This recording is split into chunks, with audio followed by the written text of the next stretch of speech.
আল্লাহর নবী জিহাদর যেতিয়া এলান করেছিলেন, হযরত আবু বকর, উমর, উসমান সবাই টাকার পাহাড় করে দিয়েছিলেন। একজন মহিলা ছিল, তার কোনো টাকা পয়সা নাই, সম্ভবত হুদুর যুদ্ধত বন্ধু। এটা তিনি মেহিয়াকে সুয়া লই নবীর রাসূল হাজির হয়ে গেছে। ইয়া রাসূলুল্লাহ, মোর টাকাও নাই, পয়সাও নাই, এই কেসুয়া তো সারা মোর আরে কই নাই। হ্যাঁ, মই আল্লাহকে ওয়াস্তে ইসলামর খাতিরত বর কলর কেসুয়া তো নবীজির উসুরগা করে দিল, দাবি করে দিলেন। আল্লাহর নবী কই, মা এই পানি কেসুয়ার দ্বারা কি মোর ফায়দা হব? যুদ্ধর ময়দানত যুবকর প্রয়োজন পড়ে যায়। হে মা, তুমি এটি পানি কেসুয়া কিও দিলা, এর দ্বারা তো কোনো ফায়দা নহব মা। এই মহিলাই কইছে, রাসূলুল্লাহ, ইয়া হাবিবাল্লাহ, মই ফায়দার কথা কই দিছো বলে কি ফায়দা কোয়া? যে কাফের বেঈমানে মোর নবীর বলে যেতিয়া তীর নিক্ষেপ করে দিব,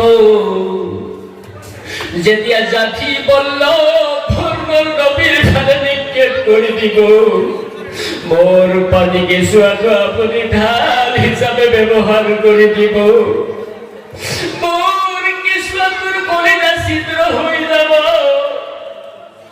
মোর কলিজার সন্তান তো সালগির মেশিনা হয়ে যাব।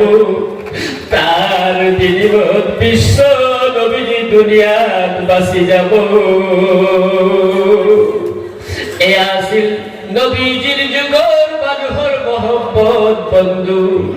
আজি আমি নবীক যদি ভাল পাবা খুঁজো, এ ভাই, এতিয়া নবী নাই, সাহাবা নাই, কিন্তু বন্ধু আল্লাহর নবী কইছে, কোন আলিমান আও মুতাআল্লিমান আও মুস্তামিআন আও মুহিব্বান ওয়ালা তাকুন খামিসি।